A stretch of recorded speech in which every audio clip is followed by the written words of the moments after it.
वक्त आप आराम से बैठकर इस वीडियो को देख रही हैं, मगर मैं आपको कहूँ, आज जिस जगह पर आप अभी बैठे हो वो जमीन आज से करोड़ों साल पहले 8,500 डिग्री के तापमान से उबर रही थी। या जिस जगह पर आप बैठे हैं वो जगह लाखों सालों तक बर्फ से ढकी हुई थी। ये दोनों बातें सच है। इस 15 मिनट की वीडियो के अंदर आप पृथ्वी के 450 करोड़ साल के सफर को देखने वाले हैं। जिस जगह आज हमारा सौरमंडल है वहाँ विभिन्न प्रकार की गैस और धूल के बादल हुआ करते थे। वैज्ञानिकों के मुताबिक इन धूल के बादलों से दूर एक तारा हुआ करता था। वक्त के साथ साथ उस तारे की ऊर्जा कम होने लगी, जिसके कारण उसके अंदर एक विशाल विस्फोट हुआ। विस्फोट की वजह से अंतरिक्ष की ये धूल एक दूसरे से दबने लगी।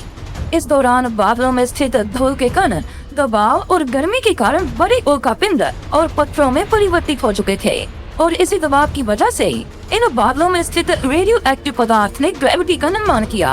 इस ग्रेविटी के कारण बीच में हाइड्रोजन और हीलियम इकट्ठा होने लगे। बीच के इस भयंकर दबाव के कारण एक विशाल विस्फोट हुआ, और इसी विस्फोट के कारण हमारे सूरज का जन्म हुआ। अंतरिक्ष में फैले एस्टेरॉयड यानी क्षुद्र ग्रहों में भारी वजन की वजह से सूरज के करीब आकर सूरज की परिक्रमा करने लगे। धीरे धीरे इन्हीं एस्टेरॉयड में भारी टकराव हुआ, जिसके फलस्वरूप मरकरी, वेनस, अर्थ और मार्स जैसे ग्रहों का निर्माण हुआ।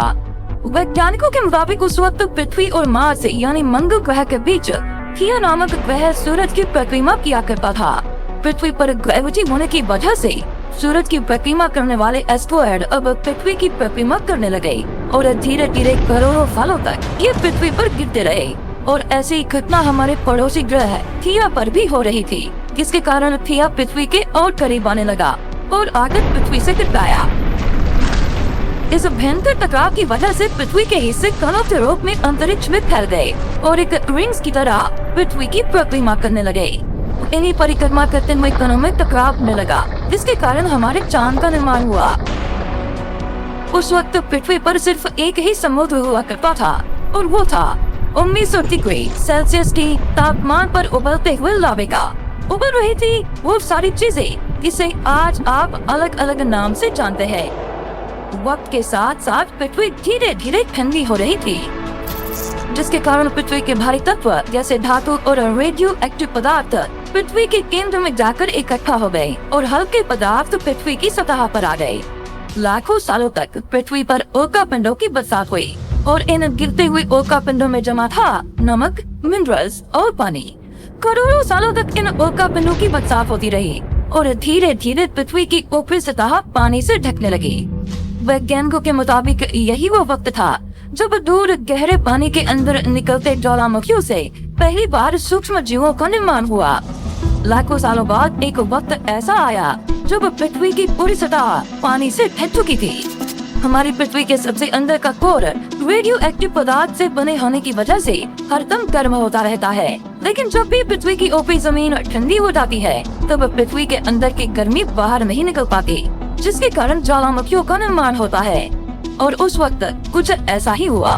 पानी से ढकी हुई पृथ्वी पर हजारों की तादाद में ज्वालामुखी निकलने लगे, और आने वाले लाखों सालों तक इन ज्वालामुखियों का निकलना जारी रहा, जिससे पानी के ऊपर जमीन का निर्माण हो रहा था।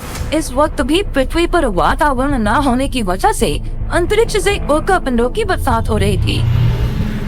आज से लगभग 300 करोड़ साल पहले पृथ्वी पर ऐसा वक्त आया जब पृथ्वी का वातावरण लगभग स्थिर होने लगा था। ज्वालामुखी निकलने धीरे हो गए थे, और पृथ्वी का एक दिन 12 घंटे का हुआ करता था। साल बीतते गए, और धीरे धीरे ये सूक्ष्म जीव विकसित होते गए और समूह में रहने लगे। आज से लगभग 250 करोड़ साल पहले पहली बार पृथ्वी पर ऐसे जीवों का निर्माण हुआ जो जीने के लिए ये पानी के अंदर के मिनरल्स यानी खनिज पदार्थ और धूप का इस्तेमाल करते थे, और मल प्याद के रूप में ऑक्सीजन बाहर निकालते थे। इस वक्त तक पृथ्वी पर ज्यादातर ज्वालामुखी निकलने बंद हो चुके थे, और इन माइक्रोबैक्टीरिया की वजह से वातावरण में ऑक्सीजन की मात्रा बढ़ रही थी। वातावरण में ऑक्सीजन बढ़ने की वजह से पृथ्वी का वायुमंडल बनना शुरू हुआ, और आने वाले हजारों सालों तक वातावरण में ऑक्सीजन की मात्रा बढ़ती रही। इसकी वजह से पृथ्वी के ज्यादातर हिस्सों में ये सूक्ष्म जीव फैल गए। हजारों सालों बाद एक वक्त ऐसा आया जब पृथ्वी में ज्यादा ऑक्सीजन बढ़ने के कारण ये सूक्ष्म जीव मरने शुरू हो गए। उस वक्त तक पृथ्वी का वातावरण ठंडा होने के साथ साथ ऑक्सीजन से भी भर चुका था, जिसके कारण जमीन और वातावरण में स्थित आयरन यानी लोहे के मिनरल्स पानी में स्थित ऑक्सीजन से रिएक्ट होने लगे। और एक वक्त ऐसा आया जब पृथ्वी की जमीन आग के मांस के जैसे लाल हो चुकी थी। वक्त बीतने के साथ साथ धरती की टेक्टोनिक प्लेट्स में दरार होने लगी, जिसके कारण पृथ्वी के अंदर का लावा जमीन की तरह कई लाखों सालों तक खुला उबलता रहा। और यही वो कारण था जिसके कारण पृथ्वी के वातावरण में कार्बन डाइऑक्साइड की मात्रा बहुत बढ़ गई और पृथ्वी पर एसिड की वर्षा शुरू हो गई। एसिड रेन की वजह से पृथ्वी का तापमान घटने लगा और तापमान इतना घटा कि पृथ्वी के ऊपर स्थित पानी बर्फ में परिवर्तित होने लगा। पृथ्वी पर पहली बार भयंकर आइस एज आया। इस वक्त पूरी पृथ्वी सफेद बर्फ से ढक चुकी थी। आमतौर पर जब धरती पर सूरज की किरणें गिरती है तब जमीन उन किरणों को सोख लेती है, मगर क्योंकि पूरी पृथ्वी बर्फ से ढक चुकी थी और क्योंकि बर्फ सफेद और चमकीली होती है, जिसके कारण सूरज की किरणें धरती पर गिरने के बाद वापस चली जाती थी। इसी कारण से पृथ्वी कई लाखों सालों तक बर्फ से ढकी रही, मगर फिर से पृथ्वी के अंदर स्थित गर्मी ज्वालामुखी के रूप में निकलना शुरू हो गई और इन ज्वालामुखियों से निकलने वाली गर्मी ने बर्फ को पिघलाना शुरू कर दिया। इसी बीच पृथ्वी की गहराई में बचे कुछ सूक्ष्म जीव धीरे धीरे बदल रहे थे और अब वो ऑक्सीजन को अपने शरीर को बड़ा और जटिल बनाने के लिए इस्तेमाल करने लगे थे। इस बीच पानी में अलग से भी छोटे समुद्री पौधे निकलने शुरू हो चुके थे। बाहर जैसे जैसे ज्वालामुखी निकल रहे थे वैसे वैसे वातावरण कार्बन डाइऑक्साइड की वजह से गर्म हो रहा था। वक्त के साथ साथ बर्फ तो पिघलने लगी, मगर धरती पर फिर से एसिड की वर्षा शुरू हो गई, जिसके कारण फिर पृथ्वी ठंडी होने लगी और फिर पृथ्वी की ज्यादातर सतह बर्फ से ढक गई। ऐसा बार बार कई हजारों सालों तक होता रहा और इसी कारण से अब समुद्री जीव धीरे धीरे वातावरण के हिसाब से विकसित हो रहे थे। इस बीच कई सारे जीव और समुद्री जंगल विलुप्त हो गए, मगर जो बच गए वो धीरे धीरे पृथ्वी के बदलते तापमान के हिसाब से ढलते गए और अब हजारों सालों बाद समुद्री पेड़ बर्फ की वजह से पूरी तरह से मरते या सूखते नहीं थे। अब सूक्ष्म जीव समुद्री जीव बन चुके थे। जब फिर से ज्वालामुखियों ने पृथ्वी की बर्फ को पिघलाना शुरू किया तब ये समुद्री पेड़ जल्दी विकसित होकर फैल गए। धीरे धीरे वातावरण में ऑक्सीजन की मात्रा बढ़ने लगी और पृथ्वी पर होने वाली एसिड की वर्षा कम होने लगी। वातावरण में ऑक्सीजन आने की वजह से पृथ्वी की ओजोन लेयर्स मोटी होने लगी और आज से लगभग 47 करोड़ साल पहले पृथ्वी की ऊपरी सतह पर पहली बार मोसोस नामक प्लांट उगना शुरू हुआ। वक्त के साथ साथ जमीन पर अलग अलग प्रकार के पौधे और पेड़ उगना शुरू हुए। एक वक्त ऐसा आया जब जमीन के पेड़ों की लंबाई लगभग 80 से 100 फीट जितनी या आज के 5 से 6 मंजिला बिल्डिंग जितनी ऊंची हो चुकी थी। ये वो वक्त था जब समुद्री जानवर समुद्र से बाहर निकल रहे थे और जमीनी जानवरों में परिवर्तित हो रहे थे। धरती की ज्यादातर जमीन एक जगह इकट्ठी हो चुकी थी, जिसे आज हम पेंजिया महाद्वीप के नाम से जानते हैं। पृथ्वी का वातावरण और तापमान लगभग स्थिर हो चुका था और अब करीब 21 से 23 घंटे का दिन हुआ करता था। अब समुद्री जीव पानी से बाहर रहने लगे थे और वातावरण के हिसाब से उनके शरीर का रंग रूप बदल रहा था। धीरे धीरे ये जमीनी जानवर डायनासोर्स में परिवर्तित हो गए। जिन डायनासोर्स ने पेड़ पौधे खाने शुरू कर दिए, उनका शरीर लंबा और विशाल रूप से विकसित होने लगा। कुछ डायनासोर्स शिकार किया करते थे, जिसके कारण वे छोटे और तेज होते चले गए।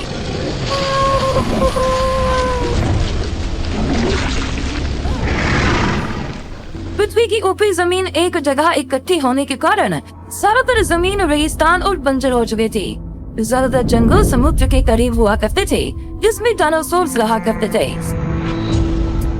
आज से लगभग 20 करोड़ साल पहले पेंजिया महाद्वीप टूटना शुरू हो गया। पेंजिया के विभाजित होने की वजह से पृथ्वी की ज्यादातर ऊपरी जमीन पानी के संपर्क में आने लगी, जिसके फलस्वरूप पृथ्वी पर हरियाली बढ़ती गई। इस वजह से डायनासोर्स और ज्यादा विभिन्न और विशाल होते चले गए। डायनासोर्स ने आने वाले लगभग 20 से 30 करोड़ सालों तक पृथ्वी पर राज किया। उस वक्त डायनासोर्स समुद्र से लेकर जमीन और आसमान तक पूरी पृथ्वी पर राज किया करते थे। इस दौरान अफ्रीका से टूटा भारत सीधे आकर आज के तिब्बत से टकराया और इस टकराव की वजह से हिमालय का निर्माण हुआ। आज से लगभग 6.5 करोड़ साल पहले पृथ्वी की तरफ आज के माउंट एवरेस्ट से भी बड़ा लगभग 4.5 लाख करोड़ किलो जितना वजनीय उल्का पिंड लगभग 80,000 किलोमीटर प्रति घंटे की स्पीड से पृथ्वी की तरफ आ रहा था। पृथ्वी इस सतह को छूते ही उसमें भयंकर आग लगी और वो जलते हुए सीधा पृथ्वी से टकराया। इस टकराव से निकलने वाली ऊर्जा आज के 10 करोड़ परमाणु बम एक साथ फटने के बराबर थी। जहाँ ये उल्का पिंड गिरा, वहाँ के जानवर और पेड़ तुरंत भाप बनकर जल गए। गिरते ही पृथ्वी पर पूरी तरह धूप फैलने लगी। समुद्र में भयंकर बाढ़ आने लगी। भूकंप और आग ने पृथ्वी को जलाना शुरू कर दिया। कुछ ही घंटों में पूरी पृथ्वी के वातावरण में हानिकारक गैस और धूल की वजह से पृथ्वी नर्क हो चुकी थी। डायनासोर्स गोधन आग और भूखमरी से पूरी तरह विलुप्त हो गए। इस वक्त हमारे पूर्वज जमीन के अंदर रहा करते थे, जिसके कारण वो इस विशाल प्रलय से बच गए। पृथ्वी का वातावरण पूरी तरह से काला और अंधेरा हो चुका था, जिससे धूप भी जमीन तक नहीं पहुंच पा रही थी। पृथ्वी के पेड़ और ज्यादातर जानवर विलुप्त हो गए। वातावरण में धूल और हानिकारक गैस के कारण पृथ्वी पर फिर से एसिड की वर्षा शुरू हो गई और फिर पृथ्वी ठंडी होकर बर्फ से ढक गई। लेकिन इस बार पृथ्वी की बर्फ लाखों सालों तक नहीं जमी रही और 80 से 90 हजार साल बाद ये बर्फ पिघलनी शुरू हो गई। जैसे ही धरती पर वातावरण फिर से पहले जैसा होने लगा, वैसे ही ये छोटे जीव जमीन से बाहर आना शुरू हो गए। उस वक्त पृथ्वी की बर्फ पिघलनी शुरू हुई थी, जिसके कारण अफ्रीका में घने ठंडे जंगल हुआ करते थे और इसी बीच ये जमीनी जीव बंदरों में परिवर्तित हुए। मगर जैसे जैसे पृथ्वी गर्म होने लगी, वैसे वैसे अफ्रीका के ये जंगल सूखने लगे। जंगल की चीजें खाने वाले बंदरों को खाने की कमी होने लगी। खाने की तलाश में इन बंदरों ने अपने पैरों पर चलना शुरू कर दिया, जिससे उन्हें दूसरे जानवरों के शिकार करने में मदद मिलती थी। धीरे धीरे बंदर एप्स यानी वानर में परिवर्तित हुए। खाने की तलाश में ये एप्स पृथ्वी के दूसरे हिस्सों में फैलने लगे और धीरे धीरे उनके शरीर का रंग रूप वहाँ के मौसम के हिसाब से बदलता गया। वक्त के साथ साथ हम आदिवासी बने। हमने हथियारों से लेकर आग का आविष्कार किया। हम धीरे धीरे इंसान के रूप में विकसित हुए। हमने धर्म से लेकर परिवार, भाषा और संस्कृति का निर्माण किया और वक्त के साथ साथ हम विकसित होते चले गए और आज हम इस पृथ्वी की सबसे विकसित प्रजाति बन चुके हैं। पृथ्वी को आज के जैसे बनने में लगभग 450 करोड़ साल का वक्त लगा है और हमें एक छोटी जमीन में रहने वाले जानवर से इंसान बनने में कई लाखों सालों का। मगर हमने इन 100 सालों में जितना पृथ्वी को गंदा और तबाह किया है, उतना आज तक किसी भी प्रजाति ने नहीं किया होगा। हम फिर से धरती को गर्म कर रहे हैं और कार्बन डाइऑक्साइड की मात्रा बढ़ा रहे हैं। वैज्ञानिकों का मानना है कि पृथ्वी पर फिर से विशाल परिवर्तन होने वाला है।